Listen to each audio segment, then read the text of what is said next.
Hi, Nikki. How's it going? Good. How are you? Hi, Jasmine. Pretty good. It looks like we have a good group of folks already here, excited to learn about litigation best practices. So I won't make you all wait too much longer. Before I let Nikki kind of take it away, I'm going to do some general housekeeping, and then again, Nikki can start with all of her amazing knowledge on litigation best practices for you all today. But it is so nice to see some familiar faces. For those new folks, it is nice to meet you. My name is Jasmine Knighton. I'm one of the optimizers here at VineSkills. I help folks get launched into Filevine as well as FEDA, and I help to bring you all free help every week with the help of my amazing colleagues like Nikki. I will be adding some helpful links into the chat. We here at VineSkills are a month-to-month service. We do optimization, we do launch. We kind of just help in all things Filevine and Filevine related products. So I'll put some links to our website there in case you are interested in taking advantage of any of our services. I will also put any links if Nikki talks about any support articles or anything like that. I'll pop those in there. And then I'll put my email as well as Nikki's email into the chat so that if you all do have questions or want to engage in any of our services, you can have folks to reach out to. If you all have questions, feel free to use that Q&A feature down at the bottom. We'll be monitoring that so that we can get those questions answered in real time. Nikki, I think that's all that I have. So if you want to take it away, show's yours. Perfect, perfect. Thank you so much. So we do have a full house today. I think the most I remember having on any of these. So to get started, the things that I'm going to cover today are really just the litigation sections that we recommend as best practices here at VineSkills. Obviously, there's always room for different configurations, but this is what we've used and has worked really well for a lot of clients. And something else I'd like to also show, something that I'm recently using for a client of mine who's really excited about it, how to leverage reference fields from deadline chains. So I'm gonna share my screen. Unfortunately, my large monitor is pointed this way, so I apologize if I'm looking in the opposite direction, but hopefully that's not too distracting. Just let me know, Jasmine, if you can see my screen.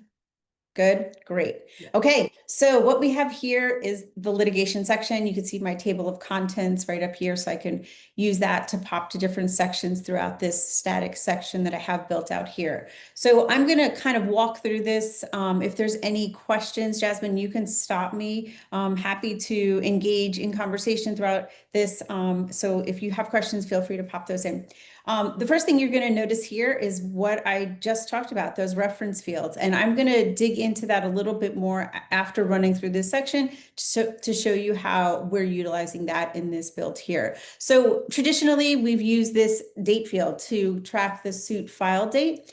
And that was fine, but now we can leverage the reference fields when we're using deadline chains in order to pull in that same information we might be tracking in another section, reducing duplication of data entry and any opportunity for error, transposing dates, or anything that might happen when you're having to enter data more than once, you lose your source of truth. So I'll show you that in a minute. What we have here, I filled in some fake data, your case name, your jurisdiction. Obviously, this is a dropdown, so this is 100% customizable, and then using contingent fields to show based on your selection here. So put in a district, a court, a person field here to track the contact card for the court itself. Using a link here to refer back to any local rules that I want to reference easily, can pop that out into a new tab. I have the judge, and if I have a judge that has specific rules, you can also use a URL field to easily access that information as well. If you're a firm that files a lot within the court, you can also have a link field here where you could pop in the maybe ECF page so that it's a quick access to that e-filing ECF page for the court as well. Moving down through here, I have my caption. So what I see here is my plaintiff. Are there multiple plaintiffs in this action? In this particular one, there isn't. But if I did, I have a drop down here where I can then choose multiple plaintiffs. And then when I do that, you can see the contingent fields that pop up that give me the information about the plaintiff. If they were different counsel, I would add that here. If I'm the same counsel or if the firm that you're working at is the same counsel, you could have some type of maybe instruction text that says leave this blank if this plaintiff is one of our clients. Moving down then to defendants. The defendant section is built pretty similar so that you can track multiple defendants here, which is really nice because it allows you then to stack that up a little bit. This being a static section makes it very convenient so that you don't have to build any fusions if you need to pull this information into a discovery document or some other type of pleading that you're generating. So that's the benefit of having that type of defendant information in a static section, is that it reduces the number of fusions you'd have to generate if you had that information, say, in a party section. That's a collection section here to your left. Okay, so something I want to point out again, as you can see here, traditionally we would use a deadline field here. And so we would say, okay, defendant one, your response is due. Let's build in a deadline field, and then you can have that information. But if we're really just doing that for the purpose of reference to be able to identify, okay, when is that defendant's response due? We can also use a reference field pulling from that information from that deadline chain. So since now I've showed you two places where we've incorporated that into our litigation template, which is kind of revived our template a little, given it some new features that Filevine has released, let me just show you how that's actually working. So I'm going to pop over here to my deadline chains. And for those of you who are like confused, you're like, what is a reference field? I've never seen that. It's a new field option that Filevine has released. If you have expanded vitals, you have the reference fields already there ready to go in Customs Editor in this advanced tab that Nikki is kind of showing you. If not, right where Nikki's cursor is, you can turn on expanded vitals. Eventually, Filevine is going to release this to everybody. But again, if you're like, I need those reference fields yesterday, go ahead to the Customs Editor and click on Expanded Vitals and go ahead and turn those on. Thank you, Jasmine. I just made the assumption that everybody knew. Yeah, thank you for pointing that out. Okay, so I'm going to pop over here. I have a deadline chain that I've already built out, and this particular deadline chain that I've selected is one with proof of service. So to get started on here, I'm going to have to enter the complete date in order for my next dates to populate. As soon as I entered my complete date, you could see that quite a few of these dates were then populated. My filed suit date now becomes 9/3. Let's just say that I completed service early and I actually got service done today. I could then see that now my answer is due on 10/3. So using this information, I can go back to my litigation section here. And as you can see, that reference field pulled in that 9/3 date automatically. I don't have to worry about transposing any dates. I don't have to worry about remembering to come back to my litigation section and typing in 9/3 for that filed suit date. So that's one example of how the reference field can be really, really helpful. There's tons of other ways that you can leverage reference fields, but this is one way that I found to be really helpful for clients that I've been working with that have been trying to just optimize their litigation section. And Okay. with reference fields, you're not able to edit them from here. You do have to edit it from its source. It will show you that like little squiggle and will show you where it's being referenced from so that you can easily kind of access that to go back to make an edit if you need to. Great call out. Great call out. Yeah, so this is not your source of truth. This is just almost like if you had automations, this is a mirror of that data that's being maintained somewhere else. The other thing about reference fields is that you can only use them in static sections. So definitely want to point that out as well. You can't pull information from collection sections and show them in a static section. The reason being is because you could have multiple data points of that. What you can pull from collection sections is a sum or a total or something that is the accumulation of information from that collection section, the same way that you can traditionally do that in vitals. So I hope that makes sense. If not, drop some questions in the Q&A and we'll try to clarify anything there. Okay, so I'm going to come back down here. So something that you're seeing two things inside of this litigation section now. So first, I talk about a deadline chain. That is one way to track your deadlines. Another way that I've seen clients really like to leverage is what we call a deadline dashboard. This deadline dashboard was really popular, I would say, before reference fields became available. And the reason being is because you were able to show your dates in a dashboard type of view. Whereas before the reference field, you couldn't really do that. You either had to choose a deadline chain or choose the dashboard. You couldn't do both together. Now you can leverage the use of the reference field as I did above here and also utilize your deadline chain. So that opens up a lot of opportunity to use the deadline chain that was traditionally done to track deadlines, for example, like the one I just showed you where the suit is filed, and then you have a string of dates that are related to that event. So just kind of sharing with you that there are other ways to think of how you can build out your litigation section than the way that we were traditionally recommending because of the limitations before without having the ability to mirror data across sections. So hopefully that's got you all thinking about what you can do and how you can leverage that new feature. If you didn't want to use reference fields, this section here was built in a way that you can use deadline fields in the same way. So you enter your due date, it's going to show up on your calendar. It's going to notify anyone who is a collaborator on the project. You'll get reminders in your activity feed. So it operates in the same way. It's just a different experience for the user. Okay, moving down to the proof of service. So this section here was developed to help users who have to track service of discovery.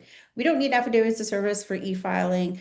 I know different states call it different things. I worked mostly in New York. We called it an affidavit of service. I have proof of service written here. So there's different ways to refer to this. This is really your document confirming that you've served someone, and it's usually notarized by a notary and signed by the person who's actually performed either the process of serving, putting the item in the mail, or whatever method of service or mode of service that you selected.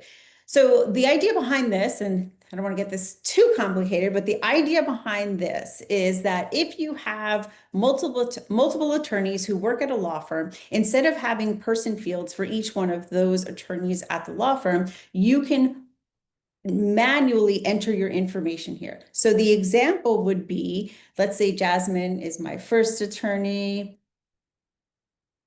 and then I'm my second attorney, and we work at law firm, and one, whatever address it is, California. The idea here is now when I generate my affidavit of service or proof of service using some type of doctrine, that information is formatted exactly in the format that I want it to be. I know that person fields can pull in information, but with a person field, you'd have to have a separate, I'd say, like line item for each me, Nikki, and also Jasmine. So this kind of consolidates that. It allows you to enter information like attorneys for plaintiff. So that way you get to customize this information just a little bit more than you would if this was a person field. The other nice thing about this is the email addresses. So I can add Jasmine's email address here, my email address here, and then I can have an email template button. So if I pop that out into email, all of my emails are automatically going to pull in right here. So this really built for discovery purposes. If you don't really serve discovery in that way, you may not want to use this, but this is just an idea if you do a lot of service of discovery and need that type of proof of service. Here's an arbitration section, pretty slim down and trimmed down. The other section that we have down here, and again, this is where reference fields can come into play. Really nice way to use that for your dates here. But this is really built out just for trial tracking so that you can have both deadline fields, so your dates are getting on your calendar, as well as being able to track anything related to trial. So again, this gives you that dashboard type feel. So any dates that are related to your trial, you can have that view of all of those dates in one place. Any questions? I think we're doing okay. Yeah. Okay. All right. Does anybody have any sections that they'd like to see? No? Okay. Maybe I think we have two discovery sections. So for folks that have worked with us, we have one for federal and I think one for state. Um, and so maybe if you can go through maybe some of the differences there, or things that folks that maybe don't have our sections should look to if they need to build sections out as well. Yeah, sure. So this section right here, this is the written discovery. It says two. This one really is focused on state. So it's a little streamlined, a little bit different, really leveraging your drop down here so that you can have different contingencies show up.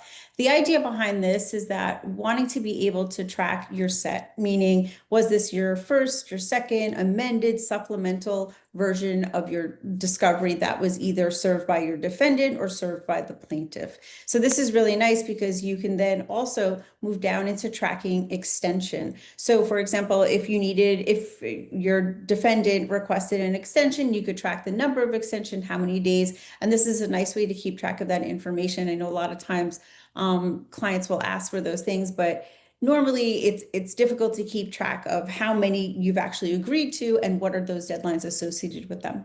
If there's a discovery dispute, keep that information all within the same collection item here so that you can refer back to that. And then you're just really tracking the information related to that specific discovery dispute. And ultimately, if you need a motion to compel, this is really just to say, yes, we have a motion to compel. We're not going to track it in this section because it's not discovery, but this is just letting me know that there is a motion to compel associated with this piece of discovery.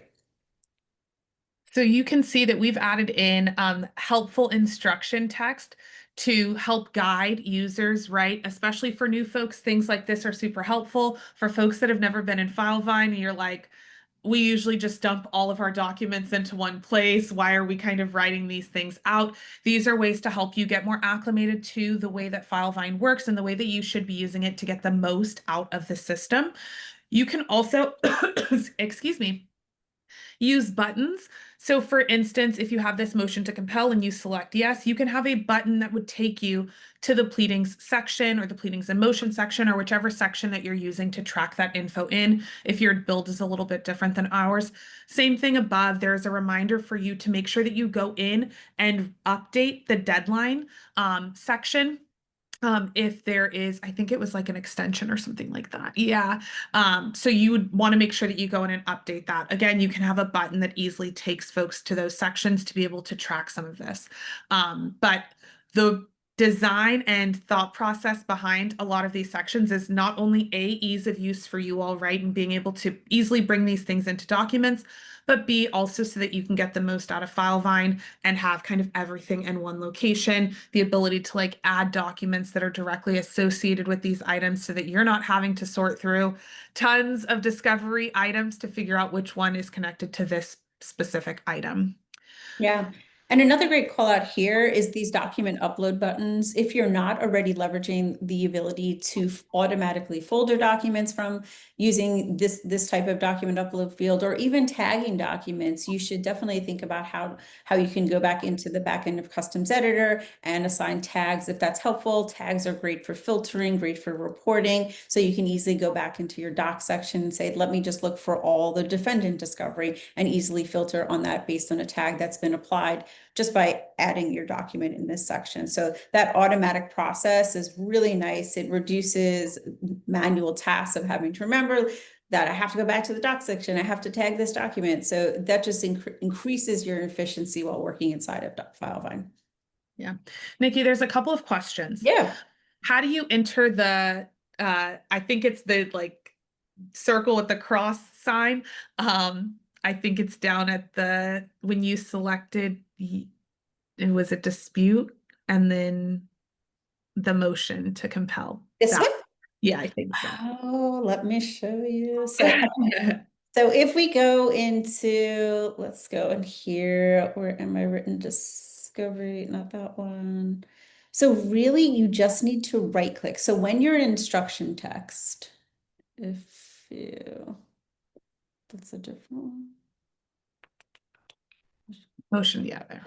Okay, so if you come into your instruction text and you right click, you'll see where it says emojis and symbols.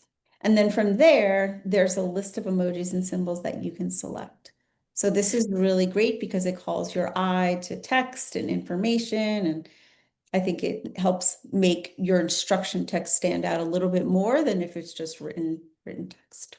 Yeah. And you can also see that just after that emoji, there's, I think is that just a single underscore? There's Two underscores. Yep.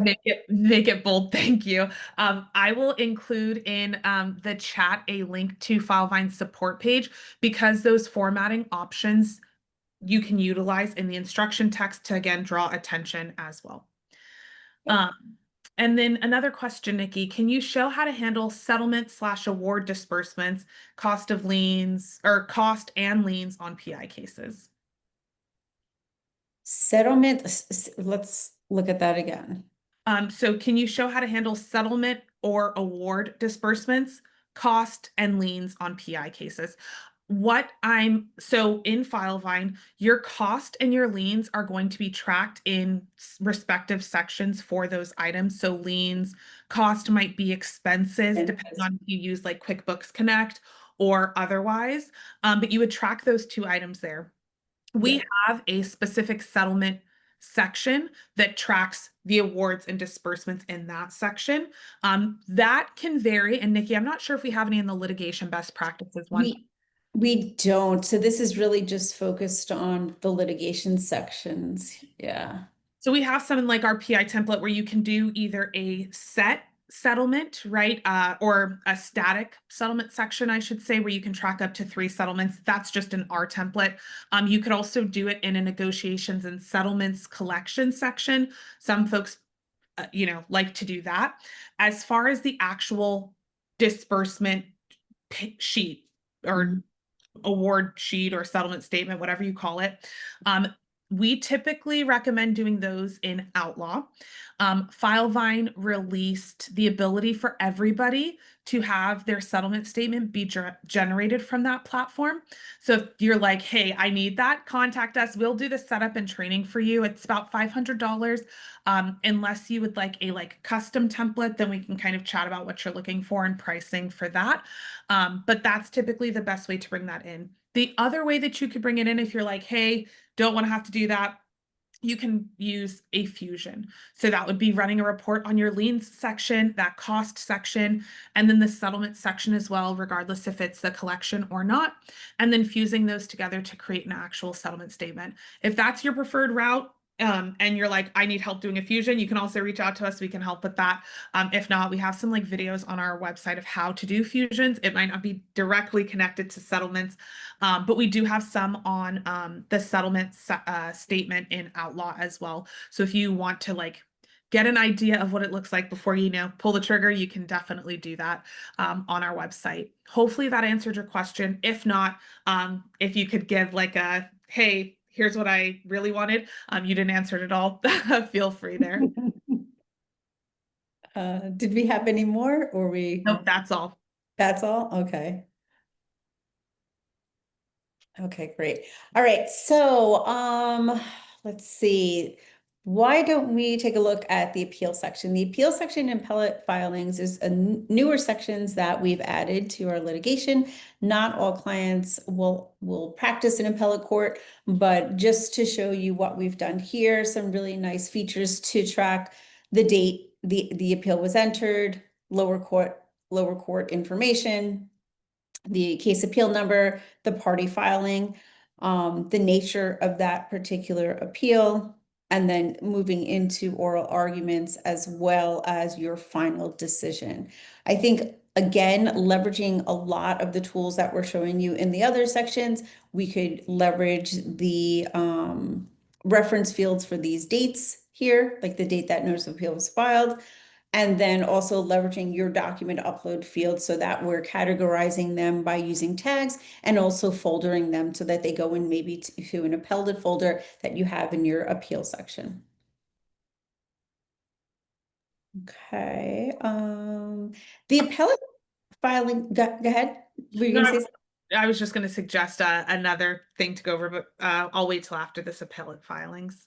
Okay, so the appellate filings is very similar to the pleadings, just that it focuses on the actual filing. This is more almost like your actual docket, so you can keep track of everything that's been filed. You can have it listed right inside your file bind. You don't have to refer back to the court's website. If you're using Pacer or something, you incur additional charges for accessing that document and then having to download it. Once you've done that one time, you can come right into Filevine here and almost create that live docket inside of your Filevine. So the appellate filings and your pleadings basic are pretty much set up for that function. It allows anyone on the team that's working on the project to have access to that particular pleading, again, without incurring those additional Pacer charges.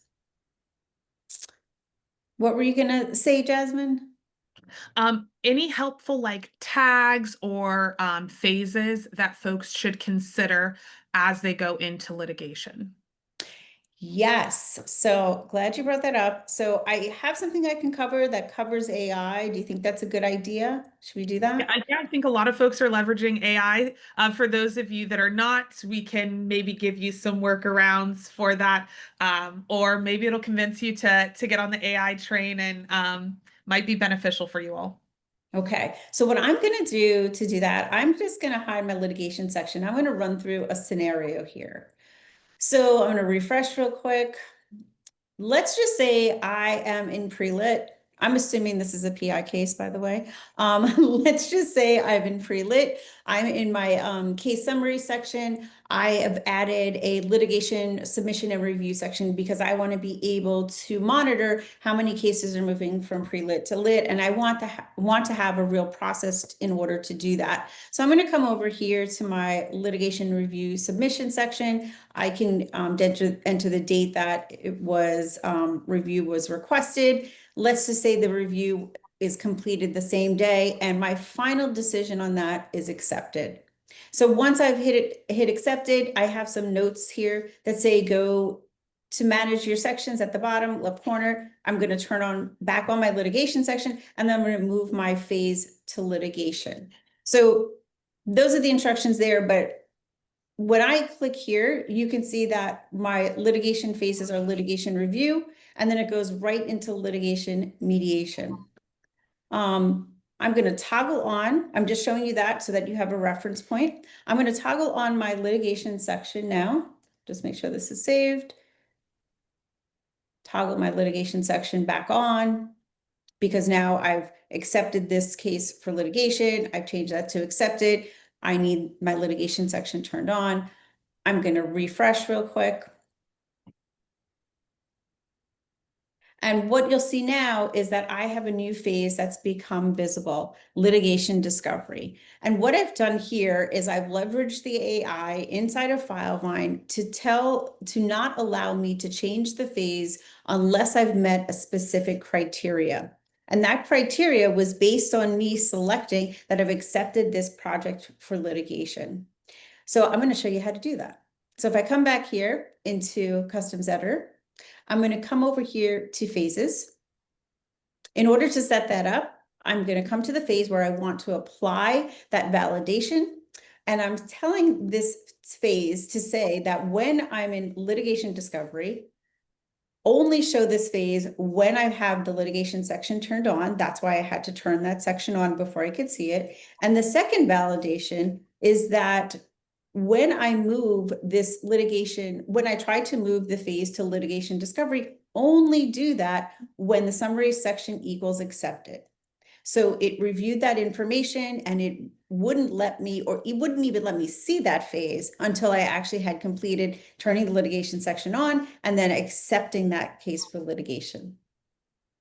So that is a really powerful way to avoid or to encourage or require users to have to fill in certain information before you can even move to another phase in the project. So these are the phases that we've included here as part of that litigation process: litigation review, discovery, mediation, ready for trial ready, drafting complaint, service, and answer. And we prefaced all of them with the term litigation so that it's very clear what phase this is associated with, even when we're moving through the different parts of litigation sections that are shown here. For example, pleadings, expert, all of those things that are listed. appellate. Yeah. Any questions there? Yeah, maybe they missed it, but how do you create that secondary phase like you just showed with the litigation trigger within the customs editor? They don't have AI, but that first kind of validation that you put on there, if you could re-review that. So the first validation we're talking about here. Uh-huh. Okay, so what I did here was, let's just try a new one. Let's just say here. So I came into my phase and it's asking me, let's try this one. If you only want to show this phase when a specific section is visible, right under the phase name. Yep, right there. So this particular phase, litigation trial ready, I only want to show it when I toggle this on. And which section do I want to associate that with? In my example, I chose litigation, but you could choose any section that you want to associate that phase injection. We've called it a phase injection to be visible when you select that particular section. Yeah. And this is available AI or not. Yes. So if you have specific a section where you're like, I'm tracking everything because I have a minor client, maybe, or for our mass tort firms that are like, we have phases if it's talc versus CPAP versus this, you can create these unique phases so you don't have this just laundry list of phases for every kind of scenario there. Yeah. For those of you that do have AI, if you're like, I have never seen that validation AI thing ever, but AI is turned on in your org, you can either reach out if you're working with us, reach out to your optimizer. They can work to get that turned on for you. If you're not working with us, you can reach out to your account exec. It is something that has to be requested for you to turn on, but once it's turned on, you'll be able to use it as you kind of move through and change those phases. Yeah, and it can be used for many things. The nice thing about it, it uses natural language. So when I wrote this out here, you can add many requirements and you don't have to use a special language to do that. Just write it the way that you would speak and it recognizes that. And then it looks for whatever requirements you've included as the validation in order to move to the next phase. So let me show you what it would look like if I didn't have the right validation on. So I'm gonna let's see. So you can see here, I've deselected accepted, which is the validation requirement in order for me to move to this next phase here. If I don't meet that requirement, I do get this flyout that says this process will review the project against requirements that must be met before proceeding to the selected phase. So if I was using this in real life, I would most likely recommend that users include instruction text down here that would say the litigation decision accepted is required in order to select the next phase of litigation discovery. And that way the user would know, okay, what is the requirement that they're asking for? Oh, okay, I didn't update my litigation decision. That's why I wasn't able to move to the next phase. And you do have the option on the back end to override that validation. That was like an option, but if not, it will say, hey, you need to go in and, check your data, make sure that it's all accurate. I mean, it usually does tell you what needs to be kind of corrected. Um, Nikki, I can create phases in customs editor, but mine is just one long list. If I implement the trigger validation to pull up a secondary phase list, where is the secondary phase list created? Not sure if I'm clear. So in the customs editor, it will show you all of your phases, whether the validation AI is selected or if it's visible based off of just a section being implemented. On the front end, you're only going to see sections that have that are visible all the time. So even if you did validation AI, but you didn't have it showing when another section is visible, you would still see it on this list. So the ability to kind of hide it in this original list is really based off of hiding or revealing a section. Yeah. Yeah. Hopefully. So what I did was combine two features there. So the show hide feature and then the validation feature. So they're not dependent on each other. They're separate, but they are located in the same flyout in your customs editor. I hope that helped clarify. Perfect. It did. Okay, great. All right. Okay, where should we go next? So for those of you, I know some firms that I work with, they have a pre-lit team and they have a litigation team, right? They are very different. And so some things that you all may want to consider are teams.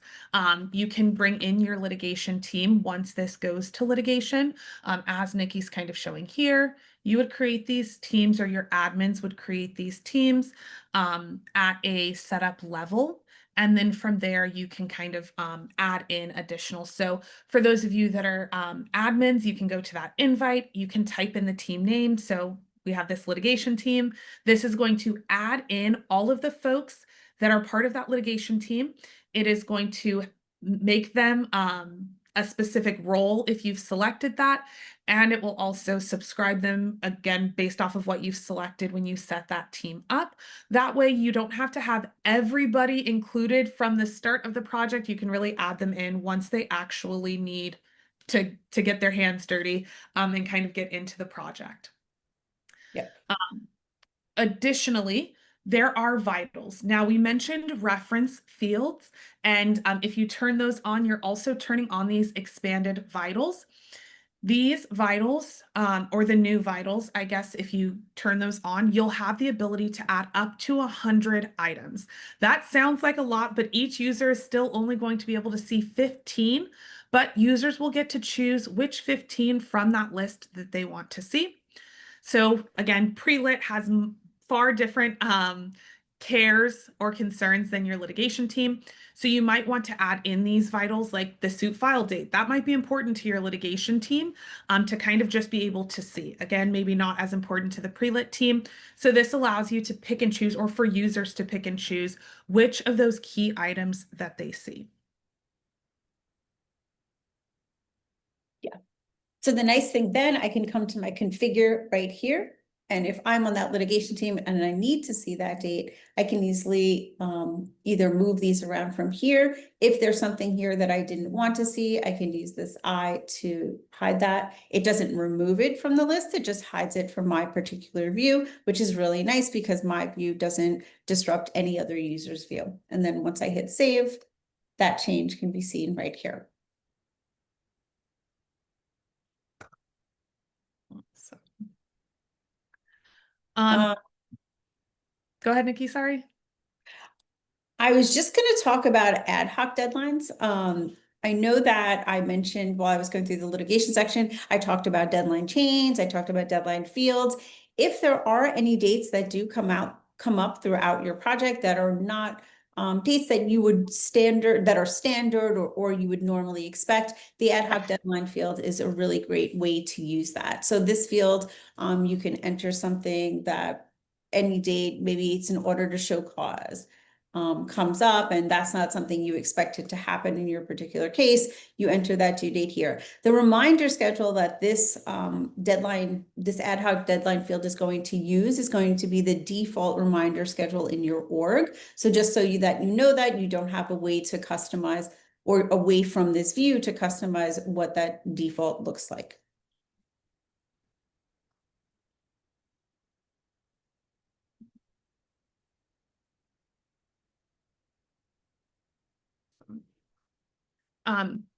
So for those of you, and Nikki, I'm not sure if there's any tasks that you recommend. Oh, sorry, there is a question. Does that automatically get added to the calendar? It does. It does. So it's going to act just like your other deadlines. The only difference is that the reminder schedule is going to automatically be your default reminder schedule. That's the only difference.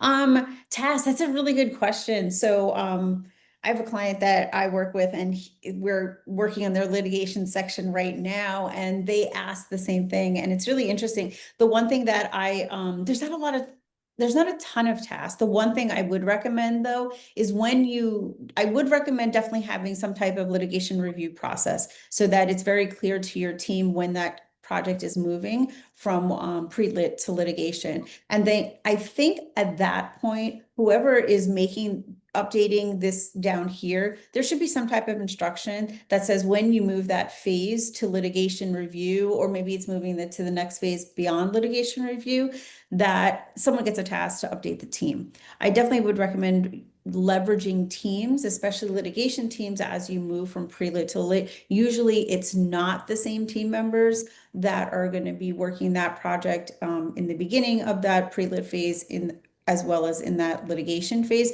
And if your team members do change, that's a great task to be able to leverage at that point with a phase change, or even a task flow button, if that's something you'd want to use instead of having to trigger it through a phase. You may also want to consider, like, if that date suit filed is a super important date, one that you do not want to miss, or it impacts other data points, right, that are super important to you that are going to be calendared, that you maybe add that as a task to ensure that that gets filled out, whether it's here in the litigation like dashboard section or through the deadline chains section. Regardless, that might be something that you all want to put the onus on somebody so that you know it got checked off and was completed there for you. And for your like data points, you do have the ability, you can see in our Filevine, the tag that's being used as this project tag is an auto tag. It has a little Filevine logo, so it's something that the system is automating. You could use data points in your litigation section or otherwise to create some auto tags. You do have 10 across your entire org, so you probably don't want to go crazy. But for things that are super duper important, you might want to utilize that. I think in the litigation section, there was maybe a drop down that had the type of or the jurisdiction maybe. Yeah. If you do just 2, great for auto tags. 4 will kind of eat up quite a bit of your auto tag capacity, but might be, again, super helpful there. Yeah. And some nice vitals, if you're using the expanded vitals to leverage for a litigation team, would be your suit file date, your case number, maybe the judge, so that it's an easy at a glance information right here, creating a very clean dashboard. And then of course, your upper vitals up here as well, if you're utilizing those. I tend to prefer the side ones. I think I got used to that from the beginning. So that's where my eye goes, but there are multiple ways to be able to really ingest what your vitals are, whether it's at the top or here to your right. Awesome. One other thing, Nikki mentioned the filing website. That sounds like a website that you're accessing. It doesn't change depending on the court that it was filed in or the judge. So instead of using the fields that Nikki has for the link to local rules and link to judge rules, which again alter or change, so you want it to be a little bit more dynamic, for something that doesn't change, you can use an action button, an action link button to be more specific, to just have that set website that you want to go to every time listed, so that when you click that button, it takes you directly to that website. And again, you don't have to copy and paste that info in there every single project that you have. So as Right. he's displaying advanced customs editor, select the section, widget, link button. The widget prompt is what you're going to see on the front end. I usually make the button title an optional icon the same as the widget name. You can always get creative and make it different if you'd like. You do have to add an icon there. And then the button URL here is where you'd actually put in the website. These buttons also work if you need to jump to another section. So I think we mentioned in the, it wasn't appeals, it might be discovery. You had the option to, at the very bottom, hey, I need to do a motion, I need to go to the pleading section. You would use this same kind of button if you needed to create a jump to another section. That has a little bit more nuance, and I think we've discussed that in our customs editor, but you do have to alter that URL just a little bit so that it's a little bit more dynamic. And then as you can see, Nikki has selected open in new tab. That way you don't lose your spot in your current location. You can have that open and kind of finish what you're doing, making sure that you save that kind of page that you're on before jumping to any other pages on that specific tab. Great. Perfect. Any other questions that you all have?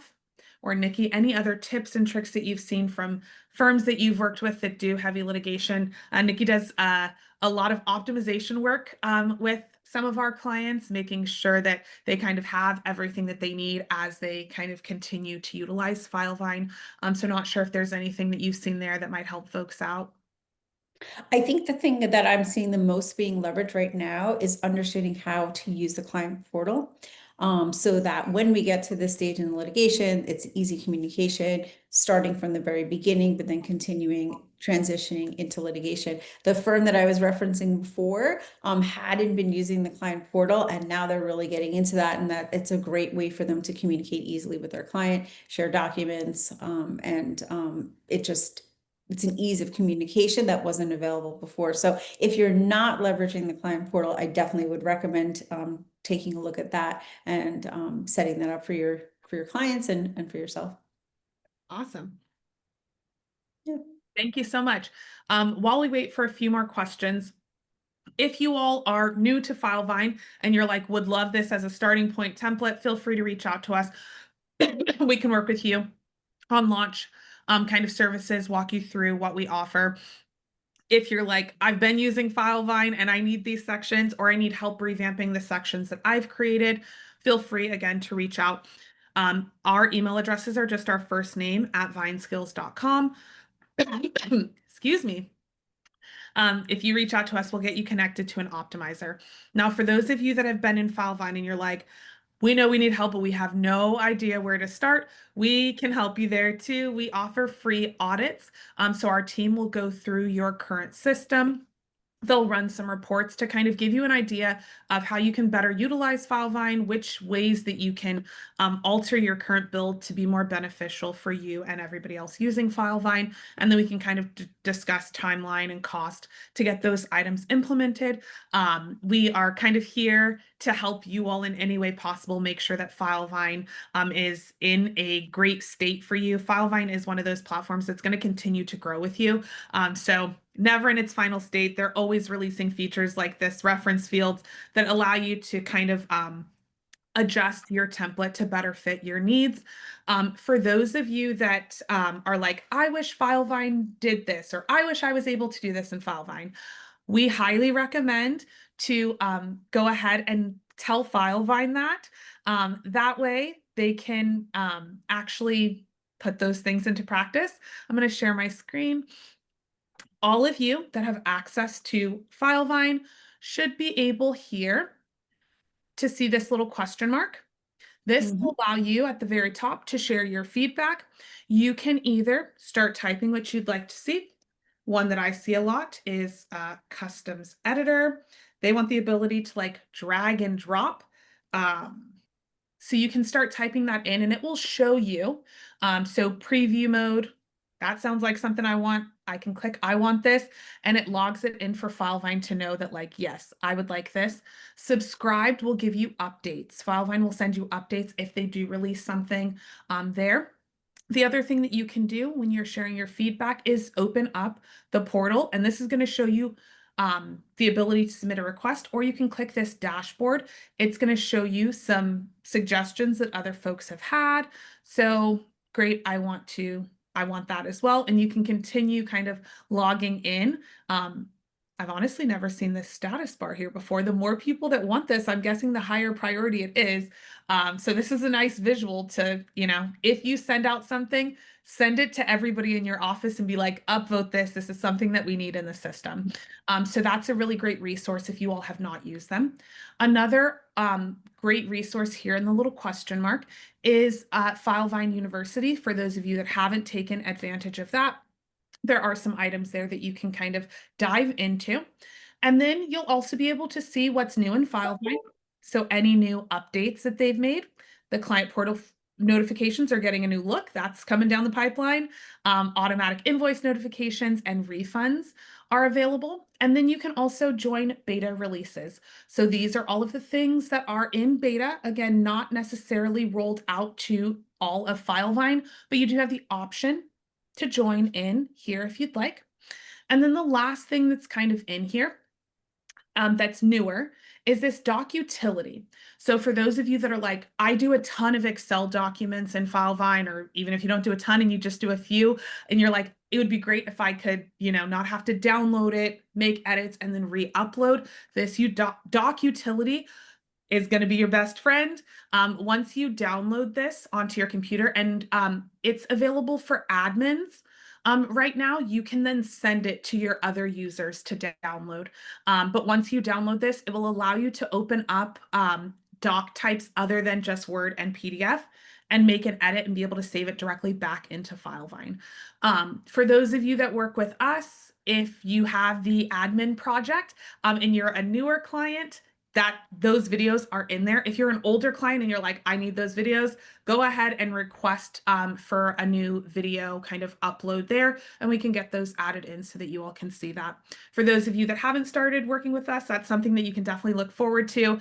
We do provide an admin template that has a library of training videos. Our staff does an amazing job of staying on top of all of Filevine's releases. Some of those you will find on our website. So for those of you that haven't had an opportunity to take a look at our website, feel free to go in. It's under that Learn tab, the same place that you'll find these free help sessions. I didn't see any other questions come through, so I do want to take an opportunity to thank you, Nikki, for providing all of your wonderful insight today. Thank you all for joining us. We hope that you join us in a future free help session, and this recording should be up by the end of the week. Okay. One question. Yep. Yeah. If you could just send us an email, Paula, if you're working with us, we can walk you through how to request that, or we can get it kind of uploaded. We'll ask your optimizer to get that uploaded for you. If you're not working with us, those are kind of reserved for just our clients. So feel free to reach out so we can get you on that list of clients and help make Filevine better and get you that great resource. All right, perfect. Thank you all so much. I hope you have a great rest of your week. Thanks, everybody. Thanks. Bye-bye. Bye.